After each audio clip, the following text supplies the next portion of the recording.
Welcome back to Unspoken Heart, where truth meets testimony and where we're just no longer silent about the things that we've gone through.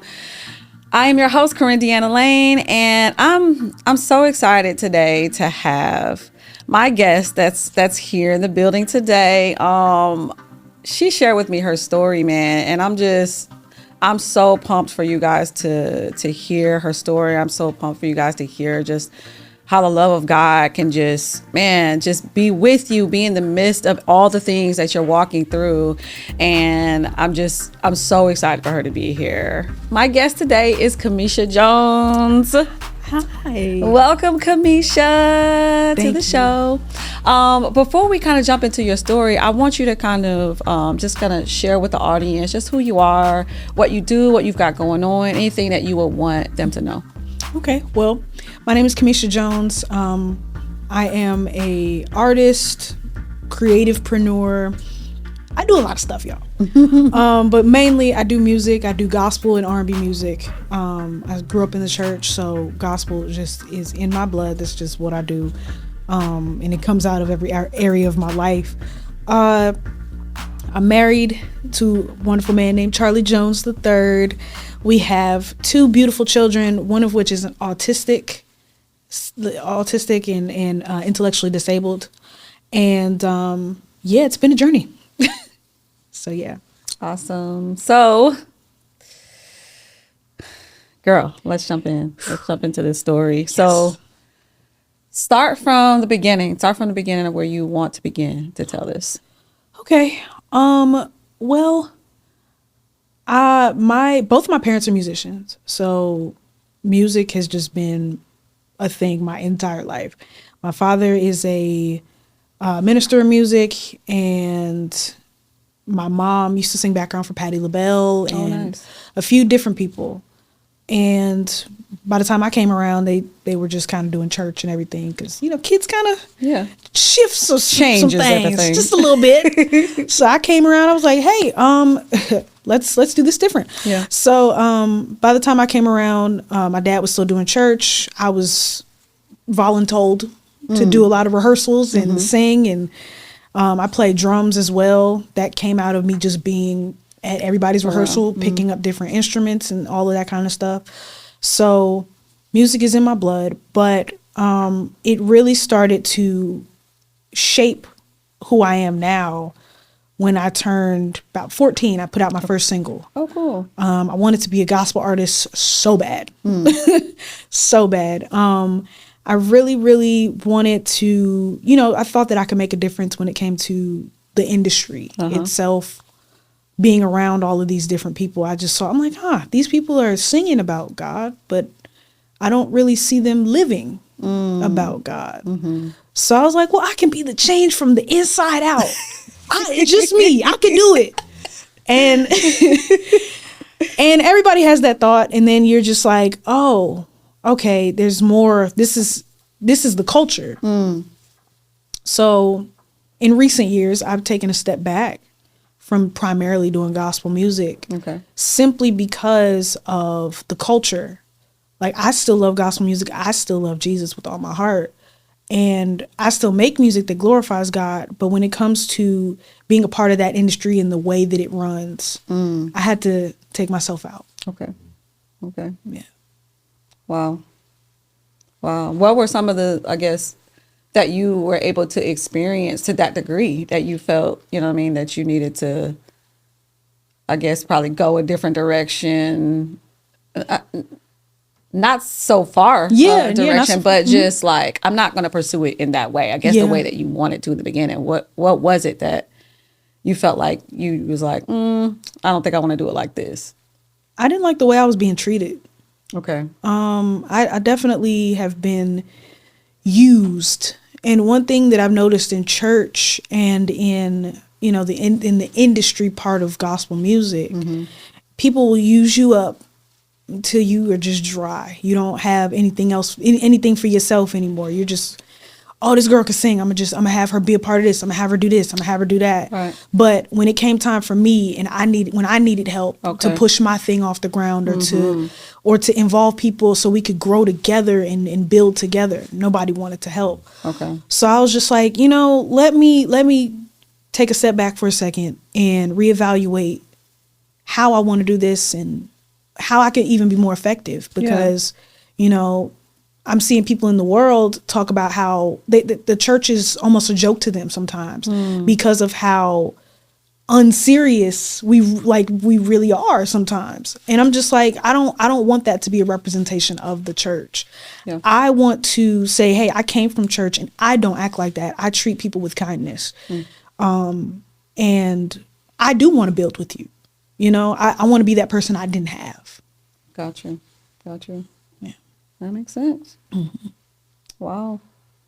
So, let's talk about let's talk about your son. Yes. So now take me back to, I guess, maybe the moment that you discovered that he was autistic or diagnosed or whatever. They started kind of throwing the term around concerning him.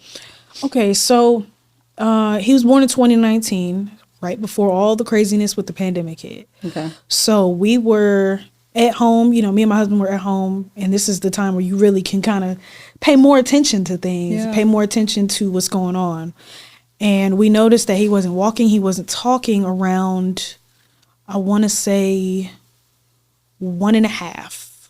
Okay. And then 2 came along. And we're just like, he's still like, we gave it a little bit of time. We're like, okay, maybe he's a late bloomer. Some of my husband's colleagues, they all had kids around the same time. So I'm just like, okay, maybe he's a late bloomer. It's fine. And that's what they were saying as well. It's just like, it's fine. He'll be all right.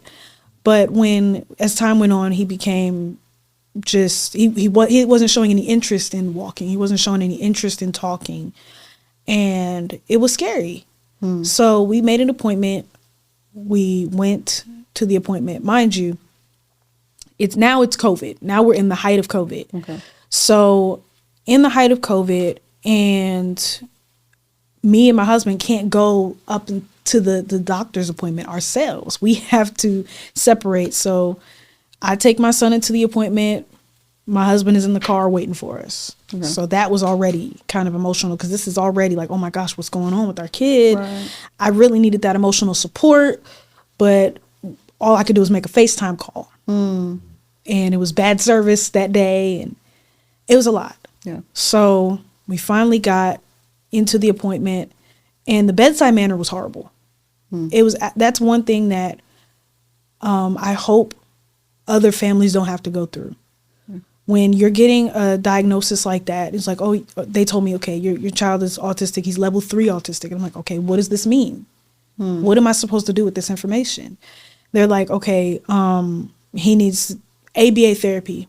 Did not know what that meant. They gave me a few pamphlets and sent me on my way. But it was just so, okay, this is what it is. Goodbye.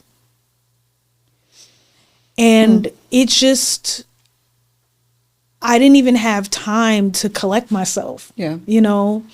So I was so shaken by that. I'm just like, what is this going to mean for him, like, moving forward in life? Like, is he ever going to be able to talk? Is he ever going to be able to get up and walk? Like, because I've seen some stories where, some kids are in wheelchairs. I didn't know if any of that was connected. Right. I didn't know anything about it. Mind you, I have an autistic sister, but all autism is not created equal. Okay. So that was a difficult time for me. Yeah. It was, by the time my husband and I were finally able to talk about it, we didn't really know what to do. We were kind of left to just figure it out. Yeah. Over the years, he was starting to say a few things and stuff like that, but his behavior had gotten worse. Okay. We were able to get him some therapies and stuff, but overall, you don't necessarily know the undertaking that being a special needs parent is until you're in it. Yeah.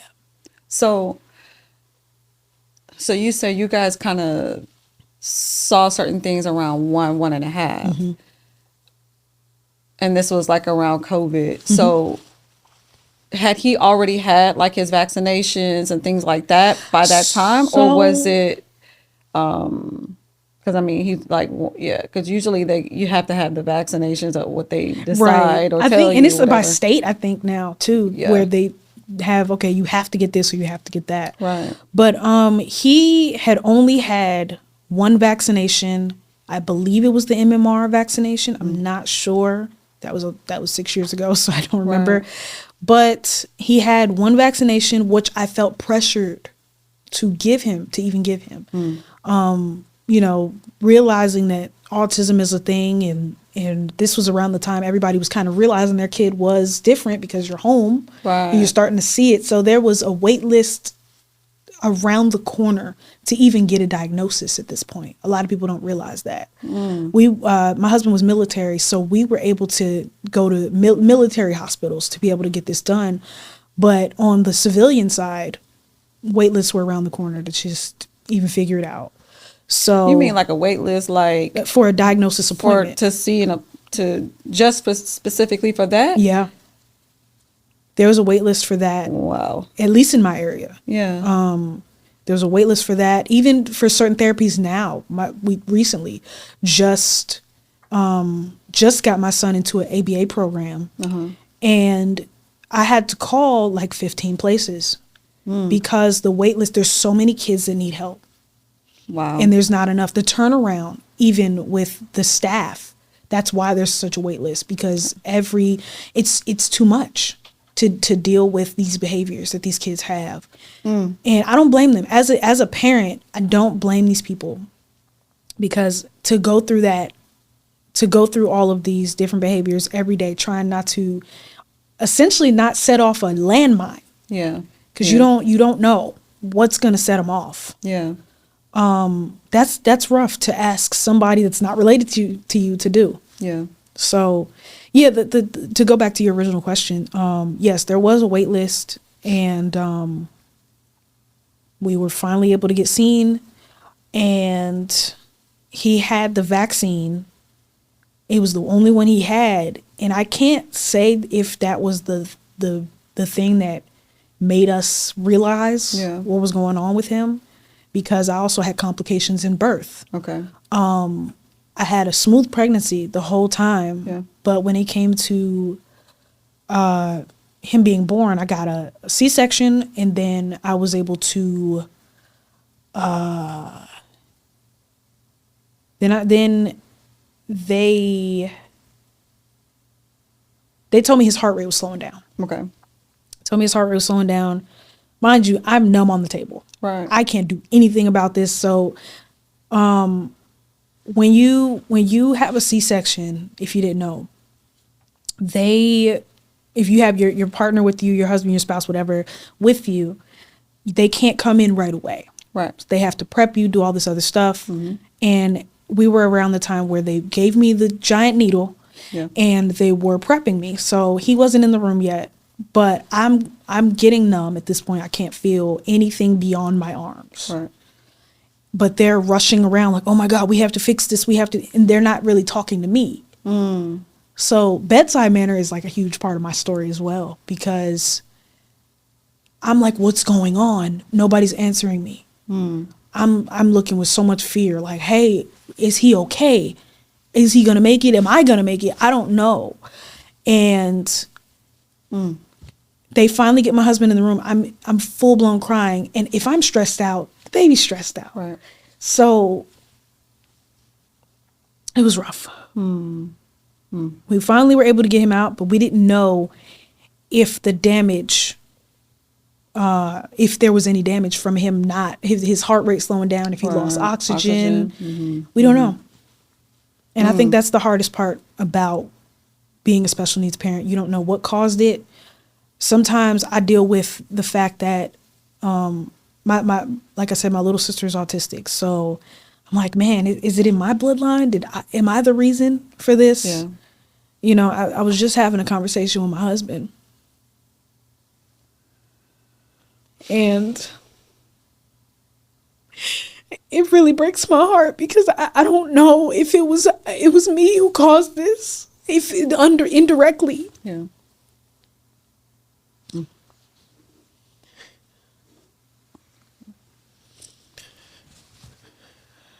Part of me,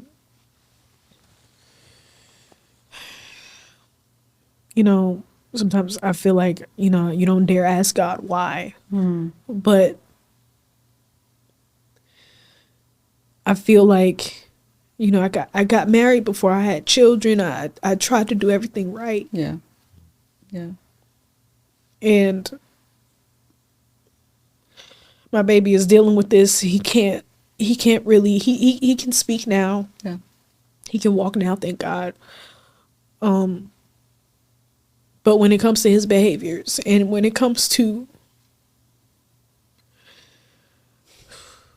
him being able to articulate what he needs and tell me what happened even in the day when he's away from us, I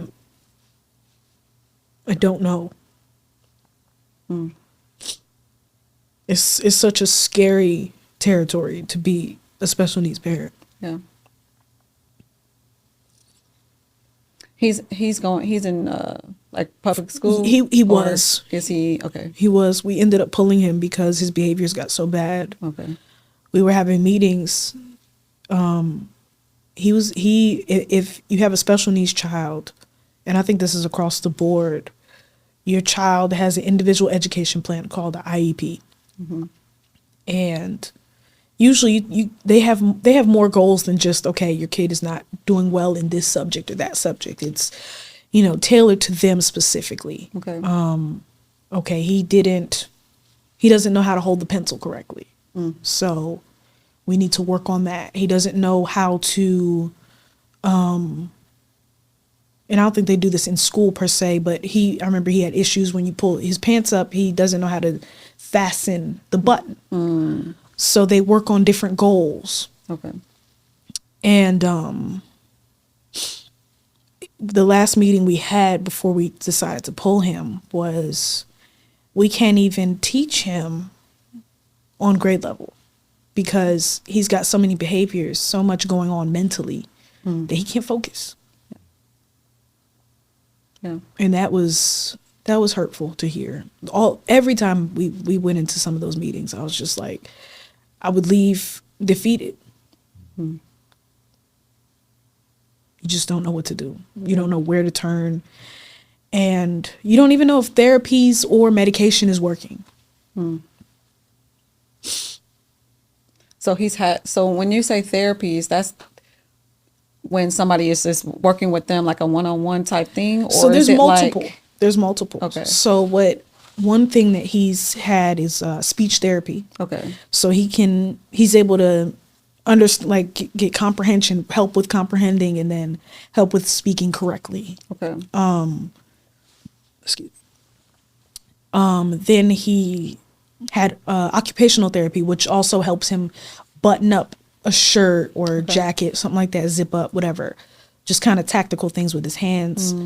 And ABA therapy is applied behavior analysis, which is the therapy that helps with different behaviors. So some kids, if they don't get their way, or if they're trying to, they have a sensory problem, they'll bite, or they'll self-harm and stuff like that. My son will completely crash out. Like seriously, like if we say, hey, it's time to clean up, it's time to go to bed.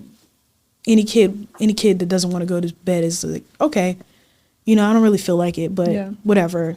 I'll cry a little bit and then go to sleep. Full-blown crash out for almost 4 hours sometimes. He'll kick the door. He'll throw himself into things. And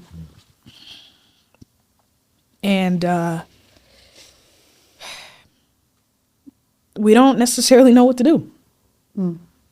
And nobody can really give us a clear answer because they don't know. Right. And it's more so because you said like no two kids are alike, and they all kind of display different behaviors. So it's like you can't even do like a remedy. You know what I'm saying? Across the board, it's like this worked for them, might not work for them. You know what I mean? Kind of thing. Absolutely. There's levels, and that's why I say, to everybody all the time, like, all autism is not created equal. I don't think they go by the level system anymore. I know I mentioned he was level 3 Right. autistic. Every day it's changing. So, but it's so, like, I think they should. Level 3 autism is severe. Okay. He's severely autistic. He cannot do a lot of these things by himself. We've put in the work with him a lot to be able to, you can get up, you can go get yourself some water, you can ask for what you want. Thank God we're at that point. Yeah. But for him to move forward Right. now, that's where we're at a loss. Okay. I wonder, as you said, you mentioned your sister is autistic. I wonder if your mom had, like any insight, with what she dealt with your sister. Like, We has that talk been often. able to help? We definitely talk often, and it's so it's so different. Yeah. It's so different. We can relate on the fact that there are, one consistent thing that I've seen with talking to people with autistic kids or just people with autism themselves is whenever they're upset about something, it's harder for them to let it go. Okay. So they'll hang on to, oh my goodness, they said I couldn't have the crayon. They said I couldn't have the crayon. And they'll hold on to that for hours, even days. And it just they ruminate about it. And just take the the crayon analogy and put that with anything. Like, I can't pass this class, or I can't do that. And they just can't let it go. One thing that I've seen with my sister, she'll stay on one thing for a really, really long time. And it's hard for her to move forward. And with that, it's hard for her to progress in life. Yeah. You're stuck on one thing, you can't move forward. Yeah. Yeah. Can you tell me what has it been like, the emotional aspect concerning, like, even just the dynamic in your marriage, and then, what I mean, how has this been for the two of you? Trying to, first of all, you're married, number one. Number two, you have also a younger son as Yes. well, and just trying to navigate, all of this together. How has that been just for you guys? I would have to say, well, first off, my husband is my best friend. Yeah.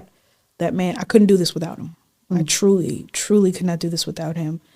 He is the only one who understands, like I understand, because everybody's experience is different with their kid. But, we both understand on a level that nobody else ever will. And I'm so grateful for him. It has definitely put an asterisk on a few things in life. Everybody can't watch our kid, so we can't date night regularly. We don't necessarily have the support of family like anybody else would. And I know that that's the reason. It's not, we don't live that close, or this is the thing. Like, he's a lot to deal with sometimes, and we know that that's the reason. And I don't put it past anybody. I don't hold it against anybody, because I know how difficult it is. But it's definitely put an asterisk on everyday things. Like, we can't go out as a family to eat at a restaurant because the second that he doesn't get the crayon he likes, Armageddon. It's been times where we've sat down to eat, we've ordered. I'm just like, let's just go. My younger son, how this affects him is, one, they share a room at home, and we've had to separate them sometimes because my older son gets aggressive. Yeah. And the biggest piece that I'm worried about is, your youngest will copy your oldest. So he's copying behaviors that are not typical. Okay. He's a typical child. It's been times where, like, you have one kid that has that issue. You're like, oh my God, not again. Yeah. But that's really been the what we think about when it comes to our youngest son. He's very helpful. He's our rainbow baby. We had a miscarriage between them. Okay. And I always say that God sent my second child, his name is Caden, sent him to us because he knew what we needed. He's very mature for his age. He'll just come over and hug you. He'll, he helps his brother so much. He'll whenever he sees him upset, he'll go get his favorite toy and give it to him. Wow.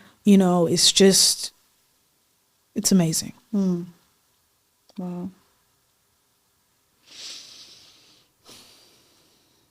Okay, so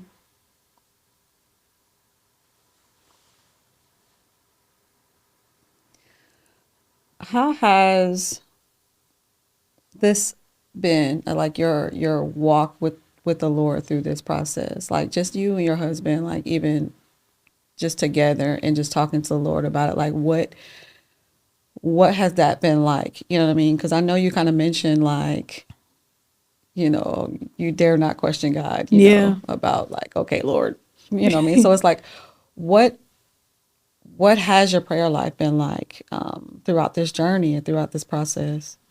I will say a lot of my prayers have been answered. Okay. In the beginning of this, when we just found out what the issue is, one, we prayed to find an answer because we're like, God, there's something wrong. Okay. Please give us the answer. Please give us the ability to help him in some way, shape, or form. He allowed us to have the answer. We didn't necessarily like the result, but we had an answer, and that's what we prayed for. We prayed for him to be able to speak. We prayed for him to be able to do things for himself.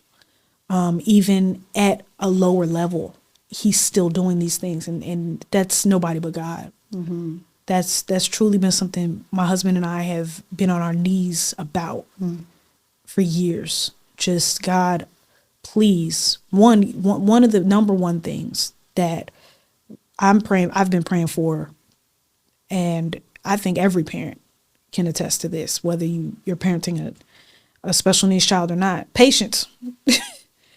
Patience. Like, you need a different level of patience dealing with a child with special needs. And it's not that they're the issue. It's you're competing with so many behaviors that are borderline demonic. That's how it feels. We don't know. Yeah. But that's truly how it feels sometimes. It's just you're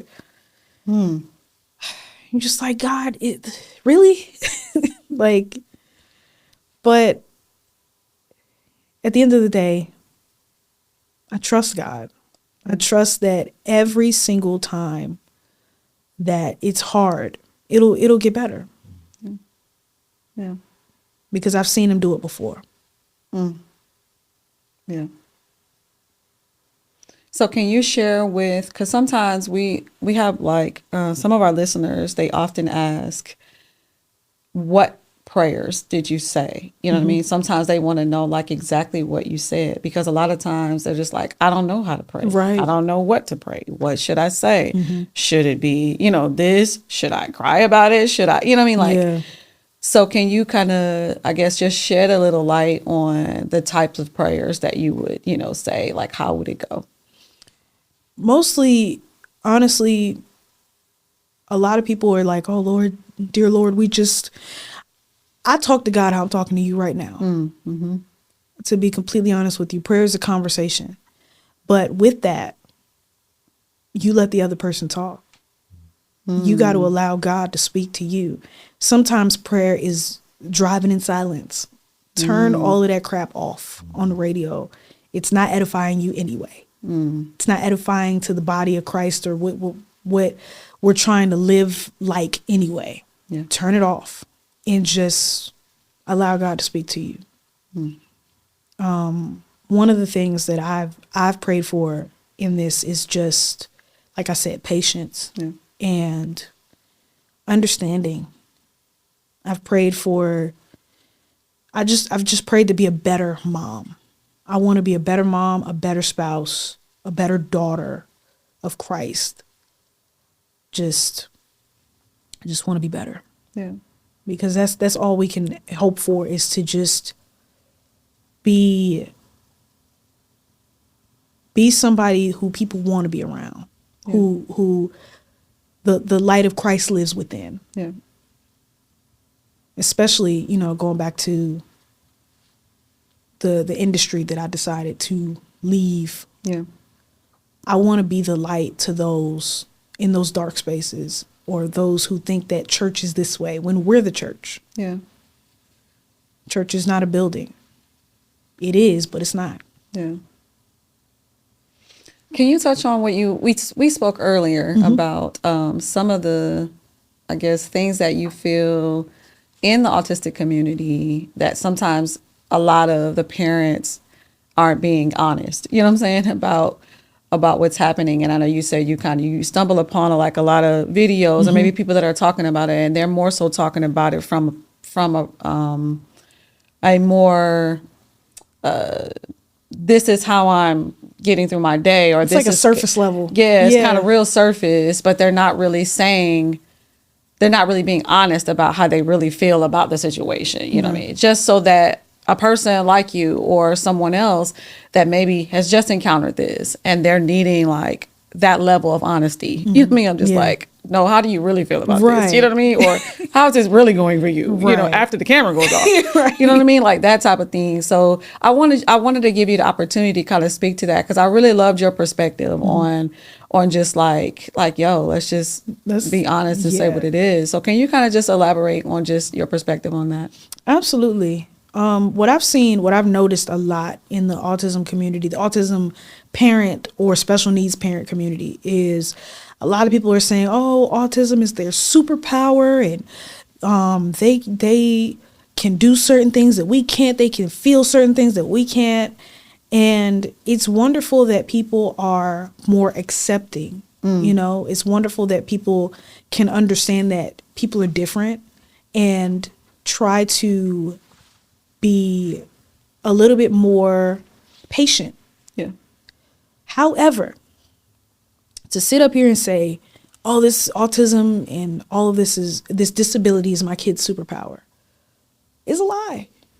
It's a lie. I totally disagree with that. I believe that if you had the option to change it, and this, I might get so much flack for this, but I don't even care. If you had the option to change it, you would. You would. If you had the option for your kid to essentially, a lot of people say in the autism community, typical instead of normal. Okay. But it's not normal. It's not. Like, everybody wants to be PC about saying these things. It's not normal. It's difficult as a parent to parent a child with a disability, and I can only imagine it's harder to be a person with that disability. Feeling like I saw somebody say that it feels like you are learning Italian. You know English, and that's all you've ever known. You're learning Italian, and then you start to learn, and you pick it up, and you're doing all right, and then they switch it to Portuguese. So they're always at a deficit. They're always trying to learn things that come so easily for us. And if they could change it, they would. Yeah. As simple as that. Yeah. Wow. Kimiesha. Gosh, man. My heart just, just goes out, because I know so many parents, you know what I mean, that are dealing with this, and gosh, it is one of those things that we talked about earlier. It's just like, you don't know what to say. Yeah. You know what I mean? Like, you just like, And that's the you don't thing know whether to too. say, Like I'm sorry, you know what I'm saying? right. Or I feel you, It's or, just, yeah. and that's the thing. You have to know, you have to be cognizant of that as a parent, you know, as a person with a loved one that Yeah. has a special need, because everybody wants to get upset. Oh my goodness, they said or they did, and it's just like people don't know. Yeah. People don't know. We had a situation recently. We started going to a new church. We decided to join, so we had to take new members classes. That day they had the children's church. So I'm just like, okay, great. We can actually focus on what's happening and not be parents for a second. But we got a call 2 minutes into praise and worship. Wow. Hey, can you come get Charlie? Is my oldest son's name. Hey, can you come get Charlie? We don't have the staff. And they're looking at my husband went to go get him. They're looking at him like, we're so sorry. Like, I just, and we're as parents, we're used to this kind of stuff. Yeah. We're so used to like the looks that we get. We're used to the, oh my goodness, they need to control their kid, kind of looks. And we're also used to the people who are just like, I don't want to be canceled, but this, I don't know what to do with this. So my husband was like, dude, it's okay. Yeah. It doesn't make it hurt any less, Okay. but we're used to it. Is there anything that you can share that you think would help you? You know what I'm saying? Like help, whether it's how people communicate, how they, it's almost like that thing where you see a person, you see like with us, if we teach our kids, if you see somebody that doesn't look like you, like maybe something's missing on their face, maybe they're missing a hand, or something like that, you try to teach them like, okay, don't stare, you know what I mean? Right. Because that's rude, Right. And of course there's a level of curiosity that that people may have, just like, I wonder what happened, or what, and it may cause you to stare as you're thinking it Right. through, you know what Right. I mean? So is there things that people can say or not say, or to make so that you don't, I guess, feel that level of like, oh, they're staring, or oh, they're, you know what I mean, or oh, they're asking, or is there a way to ask about it, or is it, that isn't offensive, or does it make you feel some type of way about it? I will say people have the urge to make things stop. So what I mean by that is, if we're in a restaurant, my son is losing his ever loving mind. They're like, oh my goodness, let me give him a balloon. Let me give him a crayon. Let me help. Okay. That hurts way more than it helps. Wow. But just act like it's not happening. Because if you see parents that are dealing with that and they're not doing anything, Okay. like, and that should be the clue. If you don't see the parent struggling, if you don't see the parent, because not every situation is like that. Okay. If you see the parent struggling to kind of like get a rein on their kid, and it's just hard, like they wanted the pink balloon, but y'all don't got no more, whatever. You have the last one, you want to give it to the kid, whatever. Right. But if you see a parent just completely not fazed, we are doing everything we can to not lose our minds. Okay. Everything we can. Okay. So you coming over there with a crayon or a balloon or a sticker is doing way more damage. Wow. Yeah. Okay.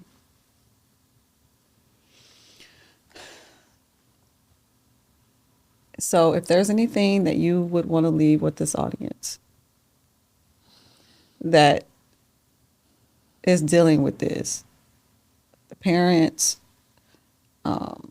any level of wisdom, advice that you could give in this time, what would that be? I would have to say, don't give up something for you because you have a lot going on family-wise. Music is the thing that keeps me going. God and music are the things that keep me going. And I would have to say, don't get me wrong, like family is important. If you're a caretaker, if you're, if your sibling or your parent, whatever it is dealing with these kinds of things, that comes first. But don't forsake the things that make you you, because you can really get lost in being a caretaker sometimes. You can really get lost in caring for other people and trying to do everything. But you need something that refills you and replenishes you. And as far as if you are someone not necessarily dealing with this, but you want to be more sensitive to what's happening, check on your friends who have children with disabilities, or people in your life that are dealing with this kind of thing. We may not be able to answer the phone because our kids are losing their minds, like as we speak, but they will appreciate it. It's very lonely. It like my husband and I, we have each other, but it's very lonely sometimes. So make sure that you check on people when you think about them. Wow. Thank you, Kimiesha. Oh my gosh. Thank you so much. Thank you for having me. Thank you for your honesty, your transparency, just keeping it real about it. You know what I mean? Because that's so needed. It's so necessary. Just thank you. So, as you guys know, she is a worshiper as well.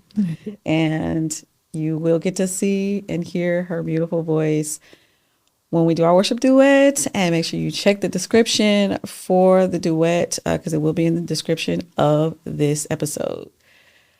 I want you guys to just trust God with all the things. Trust God with just your family, your children, whatever it is that you're dealing with, whatever it is that you're going through. He is there. He is right there. He is very much concerned about you. He is very much in love with you, like everything that you are. He's so very mindful. So please, please, please just stay close to the Lord in everything that you do. So Kimiesha, can you tell people where, if they want to contact you and get in touch with you and hear your music as well, where can they do that? You can find me everywhere at Kimiesha Jones. It is Kimiesha Jones. And we will see you guys next week. In today's world, your brand isn't just what you do.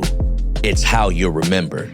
And the strongest brands don't just sell, they connect. That connection begins with the story you tell. At Train to Catch Planes, we specialize in premium video and audio podcast production that gives your voice clarity and presence. Our brand storytelling uses filmmaking techniques to capture emotion, depth, and the why behind what you do. And our social media content creation positions you as the leader in your industry, the voice people trust, follow, and remember. This isn't just production, it's legacy in motion. It's your vision, it's your voice, it's your time to take flight. Train to Catch Planes is an amazing experience. It's not just the atmosphere, but the customer service, the way that the team leads and guides you. If you come in here not necessarily knowing where to start, how to do certain things, their guidance is unmatched. The direction of Brian, his creativity, you don't even have to tell him what to do, okay? In the editing, all of it is youthful, it's trending. Let me tell y'all right now, if you don't know about this spot, it is a premier spot in Metro Atlanta with all the needs, the necessities, the equipment, the cameras, the lights, the action. It's right here at Train to Catch Planes.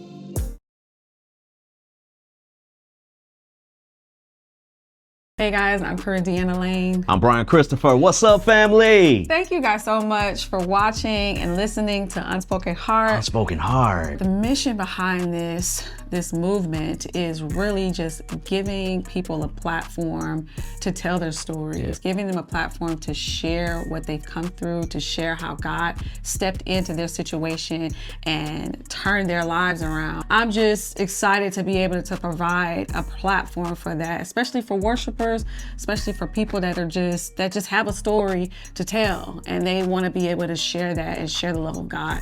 We're just gonna keep growing this thing one episode at a time, one duet at a time, one story at a time, one testimony at a time. And hey, we're just gonna watch where God take us. Take all of us. The episodes will drop every Saturday morning, so be subscribed so that you can be notified when they drop. Make sure you're commenting, guys, because when you comment, you help the algorithm push this out to more people. And the more people we reach, the more effective we are in getting the word of God out.